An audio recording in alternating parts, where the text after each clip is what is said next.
talent. Look at here. Just laughing at it. As bad as I've ever seen Donnie Long look. I wanted to hit him in the nose one more time for that bone could win up in the frame. 23-pound weight advantage. Again.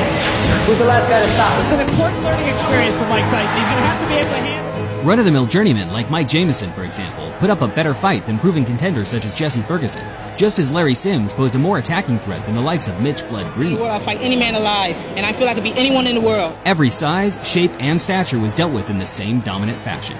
In other words, Tyson's skill set transcended the competition. As a pro fighter, I'm the master of the pinpoint. My shots are so accurate and so precise. Much was the same once Tyson took on the top contenders, as Jose Revolta took a life-altering beating for 10 rounds, right after Marvis Frazier was turned into 200 pounds of pancake batter inside 30 seconds. The fight. I felt the deep heart. I was going to stop him in the first round.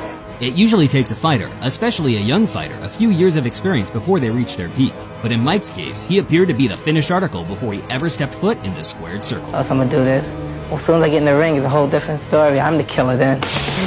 By August of '86, just 18 months into his fighting career, Tyson was the flag bearer for the most prized weight category in the sport. He had money, fame, and endorsements coming out of his rear end. But without a championship belt around his waist, his true legacy as a boxing great hadn't even answered the bell for the first round.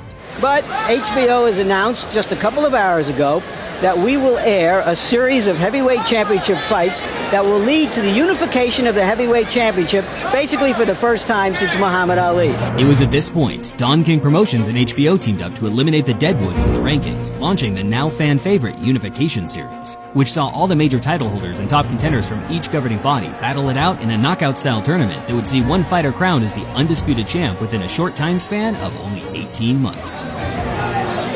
Of course he did. The Jamaican brawler Trevor Berbick kicked off the tournament in March 1986 with a well-executed win over Pinklin Thomas to win the WBC title. 3 weeks later, Larry Holmes duked it out with Michael Spinks for the second time, where once again the former light heavyweight champion was fortunate to gain the judges' favor with a split decision victory to retain his IBF title.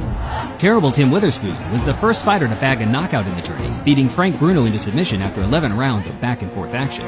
After the champions were established, it was time for the qualifying contenders to get their shot. Stephen Tankstead, Bone Crusher Smith, Tony Tucker, Buster Douglas, and Iron Mike Tyson were the fighters that entered the fray. Tankstead was the weakest link, and that was shown in the opening fight of the quarterfinals, as his spirited effort was overcome by the class of Michael Spinks inside the opening 4 rounds.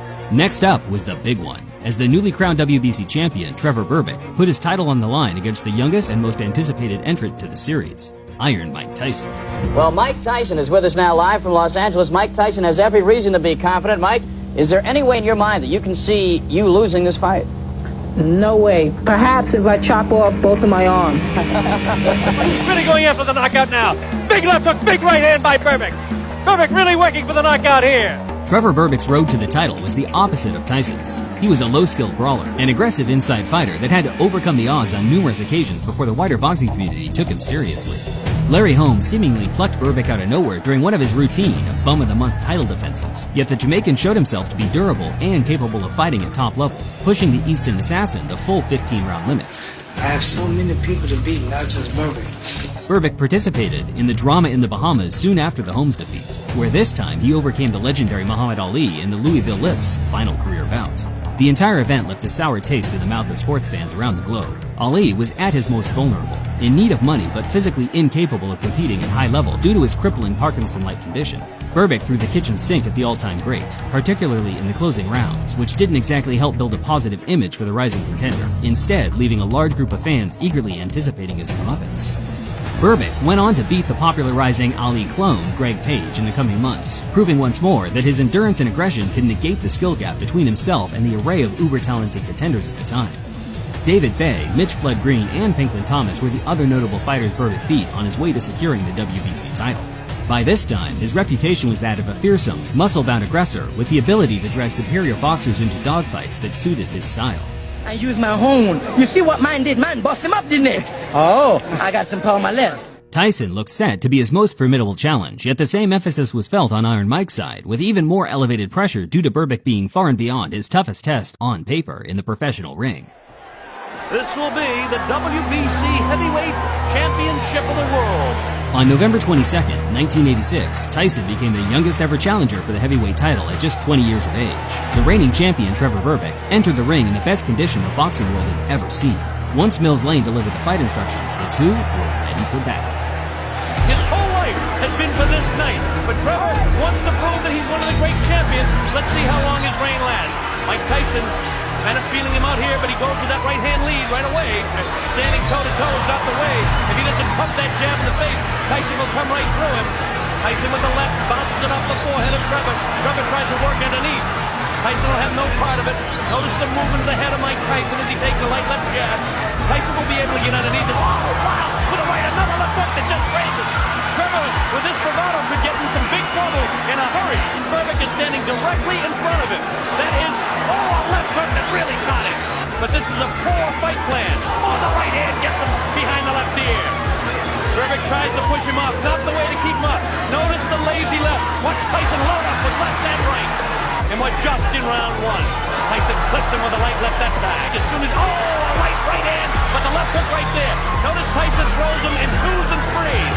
Trevor is getting lazy with the left hand. Clips him with the left hand. Look at that, combination.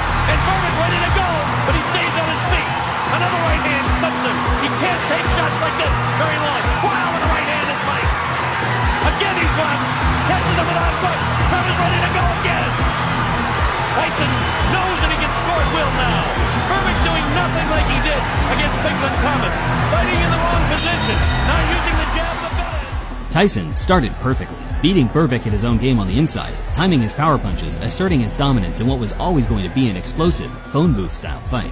Berbick ended the first with a smirky taunt to suggest he wasn't hurt, but Taysen trainer Kevin Rooney knew it was a facade, as he instructed his man to go and finish the job as quickly as Taysen possible. already off his stool, is Trevor Berbick. This is round two, the WBC Heavyweight Championship of the world.